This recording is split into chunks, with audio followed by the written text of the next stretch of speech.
Bon, bonjour à toutes et à tous. Je vous propose de commencer ce webinaire sur l'opération Cocon 44. Merci à vous d'être présents aujourd'hui pour la présentation de cette opération. Je vais vous demander à toutes et à tous de bien vérifier que vos micros sont coupés euh, pour améliorer la qualité de la diffusion. N'hésitez pas, il est prévu après un quart d'heure, 20 minutes, voire plus s'il y a besoin de questions d'échange. Ces questions, soit vous pourrez les poser oralement en prenant la main sur le micro, soit vous pourriez les poser dans le chat. Voilà, on ne sera pas non plus 200 personnes, on pourra faire ça assez facilement. Euh, donc, comme je le disais, c'est la présentation de l'opération Cocon 44, opération d'isolation des combles perdus sur vos bâtiments publics, sur vos bâtiments communaux. Bonjour, monsieur le maire de Fercé, merci pour le micro. Opération qui est portée, donc première opération de travaux mutualisés sur les chantiers de MDE portés par Territoire d'énergie Loire-Atlantique, anciennement Sidela. Euh, voilà. Excusez-moi. Donc, ce webinaire de présentation, il fait suite à un courrier que vous avez reçu en début de semaine dernière, qui vous présentait déjà un peu les premières modalités de cette opération Cocon 44. Webinaire qui va durer à peu près une demi-heure, trois quarts d'heure, grand maximum, avec 10 minutes, un quart d'heure de présentation, et puis le reste sur des échanges avec vous s'il y a besoin. C'est bien entendu un webinaire qui est ouvert à l'ensemble des communes et EPCI adhérents à TE44.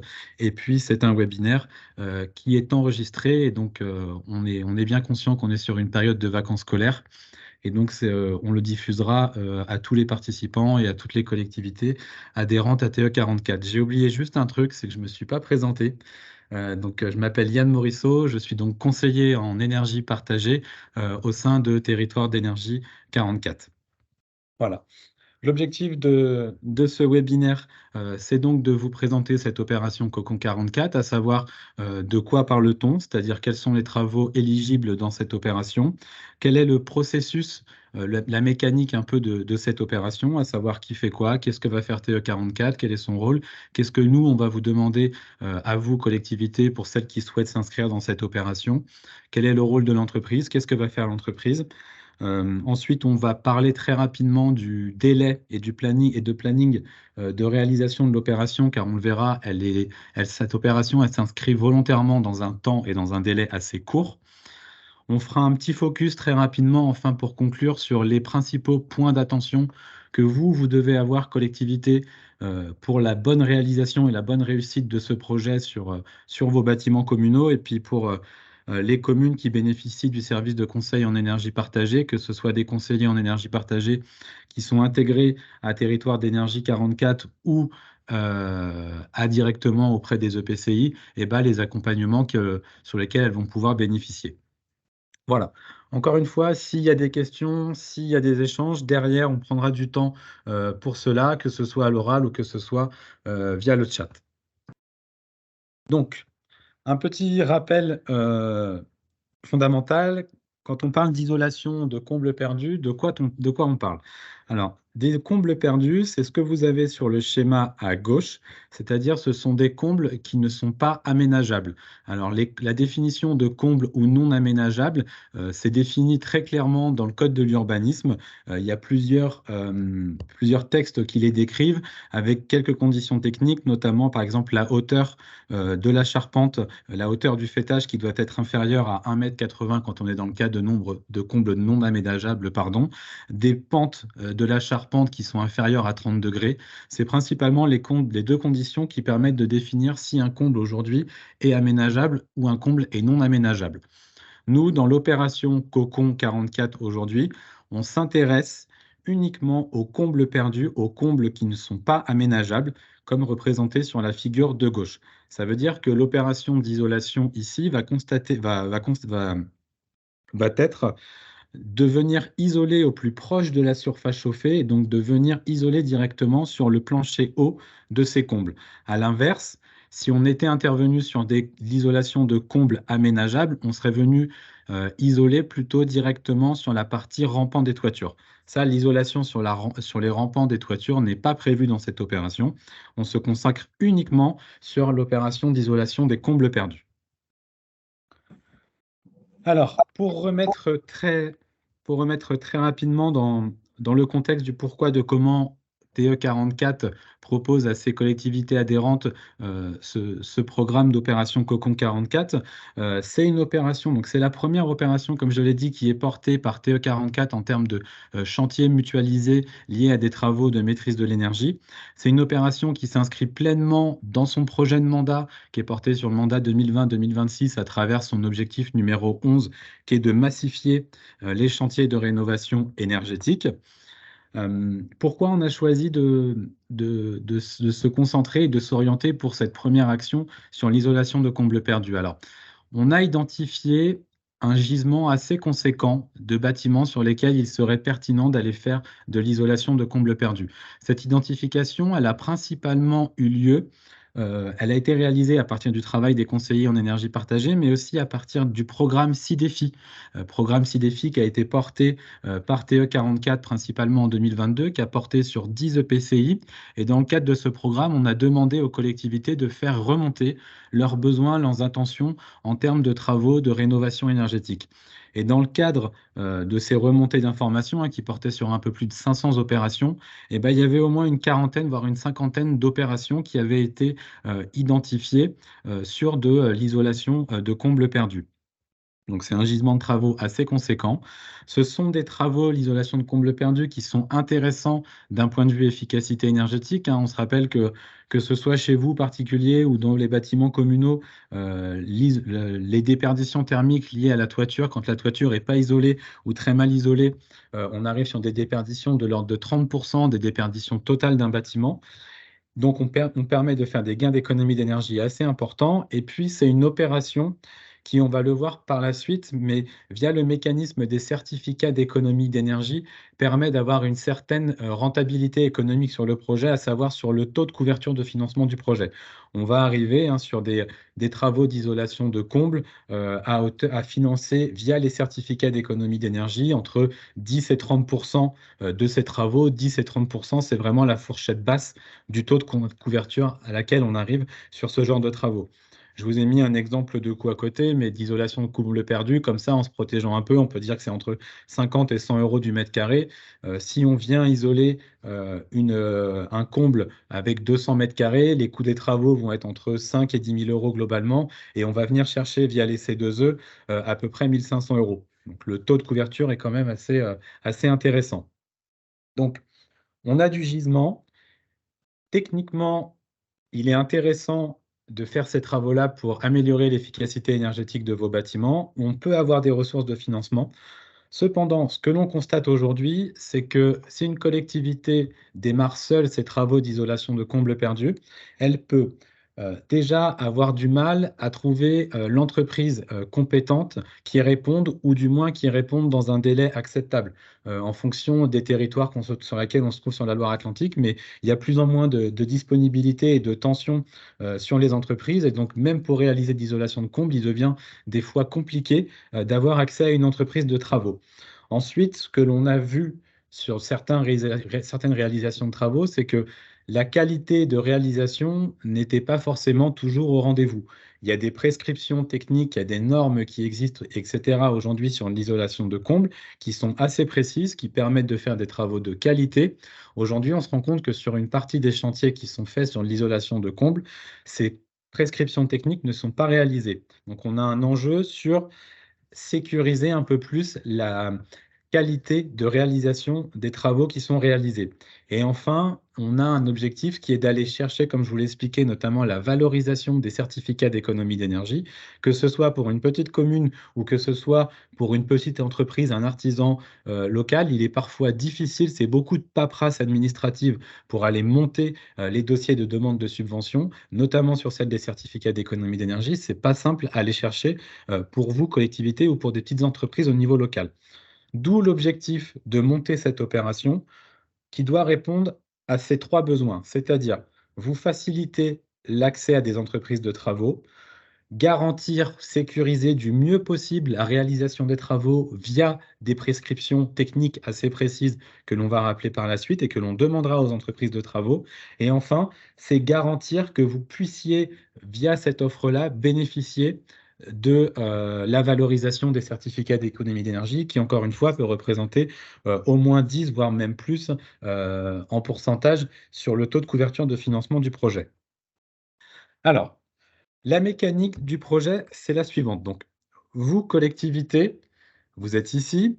Votre objectif, pour nous, TE44, c'est que vous, collectivité, puissiez bénéficier d'une entreprise de travaux que l'on aura présélectionnée sur la base de critères techniques, notamment sur l'utilisation uniquement de matériaux biosourcés. Donc, comme on est sur du soufflage, on sera principalement sur de la ouate de cellulose. On aura présélectionné cette entreprise à partir en lui demandant pardon, de respecter les fameuses normes et règles qui définissent l'isolation des combles perdus, à savoir le fameux DTU 45.11, qui régit pas mal de choses et pas mal de textes sur cette opération-là. Et puis enfin, on aura présélectionné des entreprises de travaux qui puissent intervenir dans un périmètre assez restreint, de manière à assurer une certaine réactivité de la part des entreprises pour qu'elles s'adaptent à vos besoins. Donc ça, c'est la première étape, le premier besoin, pardon, pour vous, collectivité, c'est d'avoir ces entreprises de travaux. Et la deuxième étape, c'est d'avoir ces entreprises de travaux avec les certificats d'économie d'énergie, en ayant la garantie de pouvoir bénéficier de ces certificats d'économie d'énergie.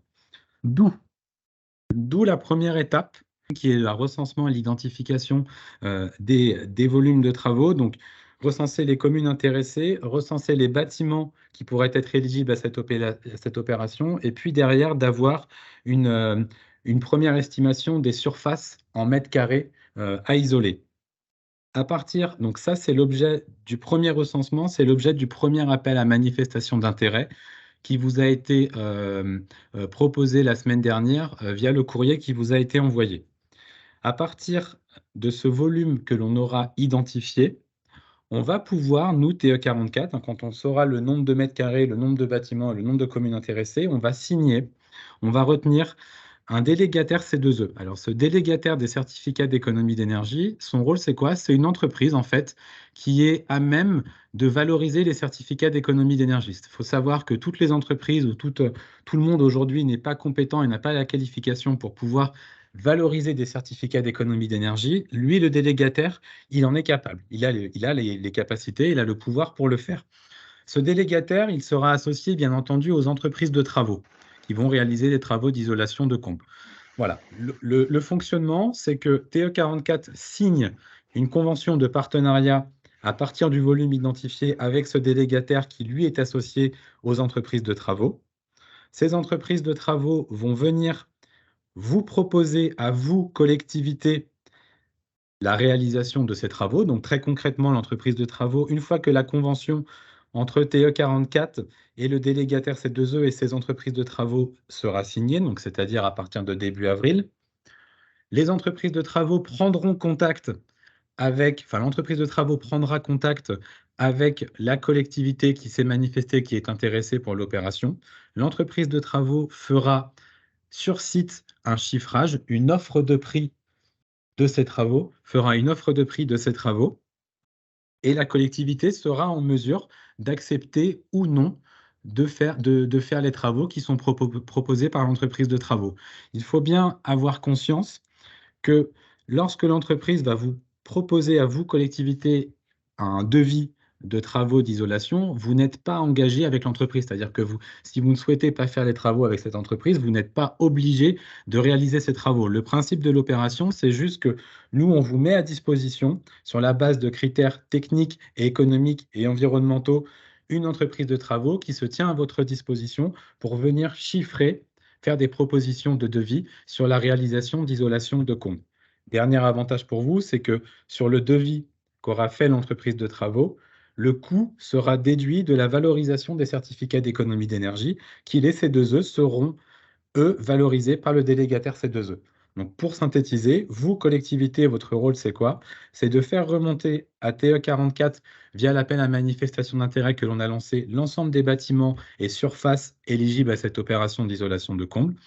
Nous, on va recruter un délégataire C2E associé à ces entreprises de travaux. Une fois que l'on aura recruté, les entreprises de travaux viendront contacter la collectivité pour vous faire un devis, une prestation de travaux que vous êtes en que vous pouvez ou non accepter. Voilà. Ça, c'est le fonctionnement de l'installation du processus. En termes de mécanique, en termes de planning, pardon. Le premier appel à manifestation d'intérêt a donc été lancé la semaine dernière. Il se termine le 10 mars prochain.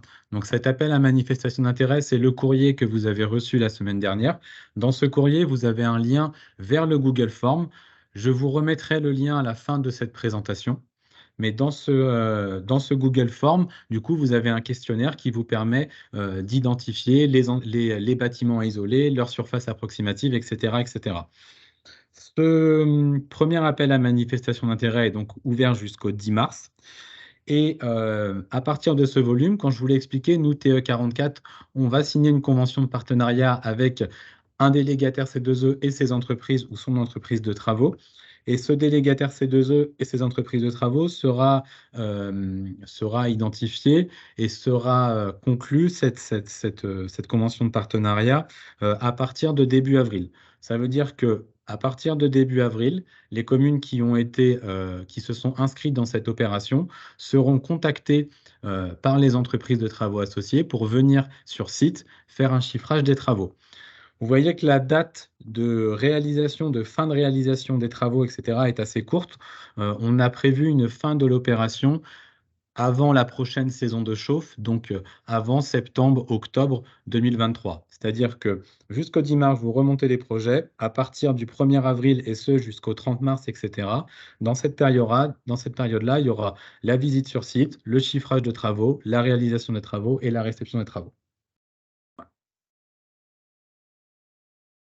Euh, pour conclure assez rapidement, on a 3 points d'attention à avoir pour que vous, collectivité, vous puissiez bénéficier de l'opération et que cette opération soit un succès.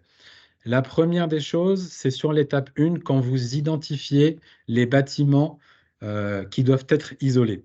Il y a un premier objectif qui est de ne pas tuer ce qu'on appelle le gisement d'économie d'énergie. Ça veut dire quoi? Ça veut dire que, bien entendu, il ne faut pas passer à côté de bâtiments qui pourraient être isolés, c'est-à-dire que des bâtiments sur lesquels les combles sont dans un état d'isolation avancé ou qui n'est même pas d'isolation, vous devez réaliser ces travaux d'isolation. Cependant, il y a un point d'attention à avoir qui est les bâtiments sur lesquels il est nécessaire de faire une rénovation globale, c'est-à-dire que pas simplement travailler sur l'isolation des combles, mais si vous avez prévu de travailler sur le remplacement des menuiseries, sur l'isolation des murs, sur le remplacement des systèmes de chauffage, etc., il faut éviter de faire cette opération d'isolation de combles un peu en one shot, et il faut plutôt globaliser et mutualiser l'ensemble de la rénovation globale. Pourquoi? Pour ne pas tuer le gisement d'économie d'énergie et surtout pour ne pas passer à côté de subventions qui vous seraient permises dans le cadre d'un projet de rénovation globale. Je m'explique, pour aller chercher des financements sur ce genre de projet, il faut généralement, sur un projet de rénovation globale, il faut généralement attendre 40 à 50% d'économie d'énergie. Aujourd'hui, si vous faites uniquement cette opération-là, vous allez faire 10 à 20% d'économie d'énergie. Et dans 2 ans, quand vous allez revenir sur votre bâtiment, avec les travaux restants à faire, vous ferez peut-être que 20 ou 30% qui ne seront pas suffisants pour pouvoir bénéficier des aides quand on demande 40% d'économie d'énergie. Donc, un point d'attention pour vous, c'est si le bâtiment doit faire office, dans les prochaines années, vous avez prévu sur ce bâtiment de faire une rénovation globale, attention à ne pas l'inscrire dans ce process aujourd'hui. Il faudra faire les travaux de manière plus mutualisée à une date en même temps. Si vous avez, vous, besoin collectivité de mettre en concurrence, faire appel à une entreprise de travaux, etc., eh ben, n'hésitez pas à le faire. Il faut savoir que là, dans le cadre de cette proposition d'offre de travaux, on ne se situe pas dans un régime de commande publique. C'est-à-dire que nous, on met à disposition une entreprise de travaux. L'entreprise de travaux, elle vient vous faire une proposition chiffrée. Vous n'êtes engagé à rien avec cette entreprise et avec l'offre qui vous est faite. Soit vous souhaitez l'accepter, donc l'entreprise réalise des travaux, soit vous souhaitez mettre en concurrence, vous faites appel à d'autres entreprises, ou soit vous décidez carrément de ne pas faire les travaux au vu des montants qui sont prévus suite au devis. Et puis enfin, il y a une dernière chose, c'est ce fameux DTU dont je vous ai parlé tout à l'heure, là, qui permet de réaliser des travaux dans de bonnes conditions. Ce fameux DTU, là, il a 10 points essentiels que vous retrouvez assez facilement sur Internet, sur plein de sites, qui vous permet d'avoir un peu les points de repère qu'il faudra avoir quand l'entreprise de travaux passera sur site lors de son chiffrage et lors de la réception du chantier. Dernière slide, après je m'arrête là. Je voulais vous parler de l'accompagnement qui est fait qui sera fait pour les communes qui sont accompagnées par un conseiller en énergie partagée. Le rôle du CEP dans cette opération Cocon 44, ça va déjà être de vous aider à identifier les bâtiments à isoler, c'est-à-dire que nous, on connaît pour les communes adhérentes CEP, l'état du patrimoine bâti. On sait quel bâtiment n'est pas isolé, on sait quel bâtiment est isolé, on sait quel bâtiment sur lequel il est intéressant de refaire l'isolation maintenant ou, à contrario, de refaire tout d'une manière globale dans 2 ou 3 ans.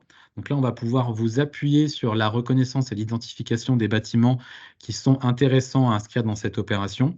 Ensuite, le CEP va pouvoir vous accompagner comme il le fait dans tous travaux de rénovation énergétique, à savoir participer à la relecture des devis qui seront faits par les entreprises de travaux. S'il y a besoin de venir sur site au moment du chiffrage des travaux, idem à réception du chantier. Vous faire un point d'attention sur la facture, sur est-ce que les travaux ont été réalisés dans les règles de l'art, etc., etc. C'est le rôle du CEP de vous accompagner là-dessus. Et puis enfin, pour évaluer l'intérêt technique et la rentabilité, je dirais, de l'opération, le conseiller en énergie partagée, via les mises à jour ou la réalisation de bilans énergétiques qu'il peut faire chaque année ou sur une période de 2 ou 3 ans, eh ben, on pourra facilement mesurer et évaluer l'impact de cette opération de travaux à partir du bilan et de suivi des consommations d'énergie. Le CEP, vous en avez, alors il est porté soit par TE44, soit il est porté par un EPCI directement. Vous avez la liste là et vous l'avez également dans le courrier qui vous a été joint la semaine dernière, des conseillers en énergie partagée à contacter pour pouvoir, voilà, s'il y a des questions pour le recensement de sites, etc., etc. Et s'il y a besoin, si vous n'arrivez pas à joindre votre conseiller en énergie partagée ou si vous n'en disposez pas, n'hésitez pas à me contacter moi directement à ce numéro. Vous avez également normalement mes coordonnées dans la relance qui vous a été faite ou dans le courrier qui vous a été envoyé la semaine dernière. Voilà, n'hésitez pas à me contacter. Je vous remercie pour votre attention. Je vais arrêter la présentation ici. Si vous avez des questions, n'hésitez pas à m'interroger dessus.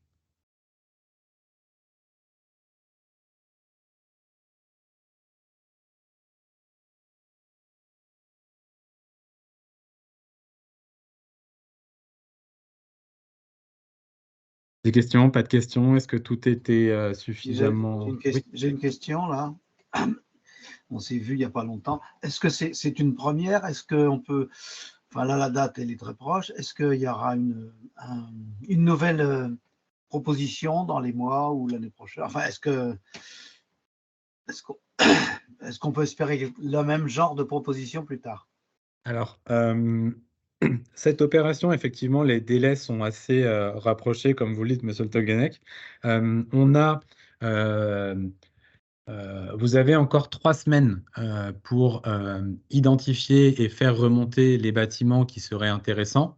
Euh, Cette identification et la remontée de bâtiments que vous faites, encore une fois, elle ne vaut pas engagement pour la commune. C'est-à-dire que les bâtiments qui seront remontés, bah, vous serez contacté par l'entreprise de travaux qui viendra faire un chiffrage, mais vous ne serez pas obligé de réaliser ces travaux. Donc ça, c'est le premier élément de réponse. Vous avez encore 3 semaines pour pouvoir faire remonter ces informations-là. S'il y a besoin, vous pouvez bien entendu vous appuyer sur votre conseiller en énergie partagée quand vous en avez un, et c'est le cas pour vous. Euh, et puis, deuxième élément de réponse, alors si l'opération fonctionne très bien et qu'on se rend compte qu'il y a encore du besoin derrière parce qu'il y a encore d'autres chantiers, rien ne nous empêche, nous, de relancer une opération similaire, par exemple l'année prochaine, si on considère qu'il y a encore des travaux à réaliser et qu'il y a encore du besoin. Et idem, vous le verrez dans le formulaire, mais on vous a posé quelques questions à la fin du formulaire également sur d'autres types d'opérations, sur d'autres types de travaux, par exemple du calorifugage ou de l'isolation des planchers bas. Voilà, à titre d'exemple, ces opérations un peu de massification comme ça, elles sont amenées à se renouveler, elles pourraient être amenées à se renouveler dans le temps. Ouais. Peut-être sur d'autres aussi types de travaux. Merci. Un montant de seuil de travaux ou une surface minimale à isoler à respecter pour s'inscrire dans ce programme. Alors non, pas de montant minimal, parle de seuil minimal pour s'inscrire dans cette opération Cocon 44. Le seul seuil de travaux, c'est soit le seuil des 40 000 ou 100 000 euros, c'est-à-dire qu'au-dessus de ce certain seuil, vous êtes obligé de mettre en concurrence dans les règles de la commande publique, quoi. Voilà. Mais sinon, non, pas de seuil minimal, pas de bâtiments sur lesquels on n'irait pas. Il faut des bâtiments sur lesquels l'isolation de combles perdus, bien entendu, se prête. Et dernière information, euh, on parle de bâtiments communaux, par exemple des mairies, des écoles, des salles, etc. Euh, on va mettre aussi dans la convention que l'on va signer les logements communaux. Il y a encore beaucoup de bâtiments, enfin de logements communaux qui ne sont pas isolés, dont les combles ne sont pas isolés. Et donc, les logements communaux pourront être inscrits dans cette opération. Voilà. Il faudra bien le préciser parce que ce n'est pas la même fiche chez 2E, mais ça, il n'y a pas de souci, on le verra. Pour le recensement, l'accès au comble par l'intérieur via une trappe serait-il une condition? Alors, oui, ce sera facilité. En fait, il faut que les entreprises de travaux aient un accès à ces combles pour pouvoir isoler. Après, sur les spécificités techniques, euh, il y a des accès qui sont plus difficiles que d'autres, par exemple, où certains, va falloir limite passer par la toiture parce qu'il y a des accès aux combles qui sont difficiles. Ça, en théorie, ça devrait être éligible, mais il faut s'en assurer et on verra la faisabilité. Vous verrez la faisabilité technique de l'opération avec l'entreprise de travaux quand elle se déplacera sur site. Pour des bâtiments anciens, quels documents seront attendus pour attester du caractère non aménageable des combles? Alors, il n'y aura pas de documents demandés pour la réalisation, pour définir ce qu'est une isolation de comble perdu ou pas. Toujours est-il, c'est que les techniques, elles seront assez simples. Là, on sera sur de la technique de soufflage. Donc, on ne demandera pas de documents qui permettent de justifier que le bâtiment puisse bien bénéficier d'une opération de comble, d'isolation de comble perdu. Voilà.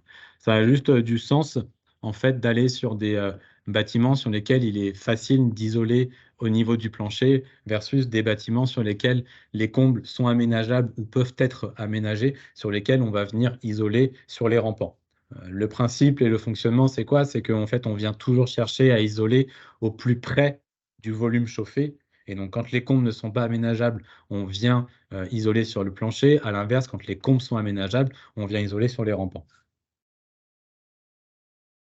Bonjour, y a-t-il des isolants autres que la ouate de cellulose qui peuvent être pris dans les C2E? Alors, il y a d'autres isolants qui peuvent être pris dans les certificats d'économie d'énergie. Effectivement, on peut souffler avec autre chose que du matériau biosourcé. On peut faire, si je ne me trompe pas, de la laine de verre par soufflage, etc. En tout cas, le DTU 4511 le permet. On peut faire l'isolation en vrac à partir de laine minérale. Par contre, ce sur quoi nous, PE 44 s'est mis d'accord, c'est d'essayer de proposer aux collectivités des travaux de qualité, des travaux qui sont en termes de qualité de réalisation, donc de qualité technique, de qualité économique via la valorisation des certificats d'économie d'énergie, et enfin de qualité aussi et d'approche environnementale, c'est-à-dire qu'on va essayer de préconiser plutôt l'utilisation de matériaux biosourcés que des matériaux d'origine de laine minérale ou autre. Voilà. Donc c'est ce qu'on présente, c'est ce qu'on proposera dans la convention. Est-ce que c'est à ce à quoi les entreprises répondront et présenteront un devis? Ce sera avec l'utilisation principalement de watts de cellulose.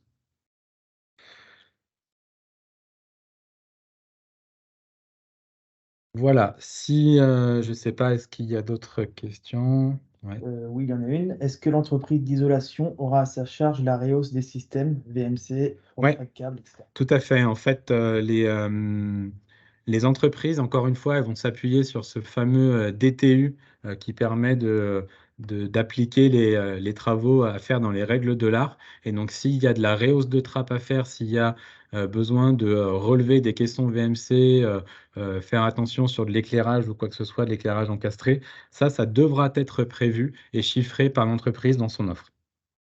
Ce qui pourra en fait augmenter effectivement le coût des travaux. C'est-à-dire que quand je vous parlais tout à l'heure de taux de couverture des travaux qui était de l'ordre de 10 à 30% via l'aide des certificats d'économie d'énergie, en fait, ce taux de couverture, il va varier en fonction des travaux annexes à réaliser. Et donc, effectivement, s'il y a de la rehausse de trappe, s'il y a des choses à faire comme ça, mais c'est prévu et c'est à faire par l'entreprise. Vous avez un petit schéma là en dernière présentation. Vous voyez, c'est des travaux qui doivent être prévus par l'entreprise, à savoir la signalétique des coffrets électriques quand ils ne peuvent pas être montés, la rehausse du caisson VMC, la mise en place de piches graduées pour voir l'isolation et son tassement, et puis également la rehausse de trappes d'accès, etc., etc.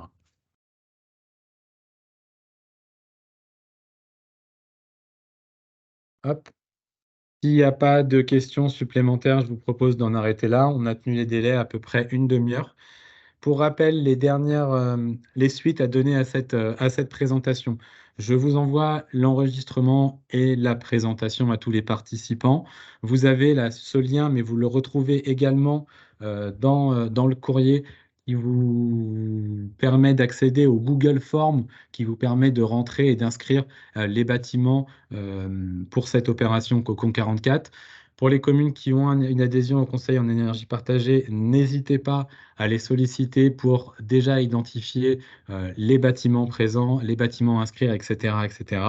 Et puis derrière, sur la suite des travaux, sur la relecture du devis, sur la réception du chantier, n'hésitez pas à les mettre dans la boucle. Fin de cet appel à manifestation d'intérêt pour enregistrer les bâtiments au 10 mars prochain. Pour les autres communes, n'hésitez pas à me contacter directement. Vous avez mes coordonnées dans cette présentation ou dans le courrier. Voilà. Merci à vous pour votre présence sur cette présentation. Et puis voilà, n'hésitez pas à nous recontacter, nous CEP ou moi directement s'il y a des questions. Bonne journée à toutes et à tous. Merci.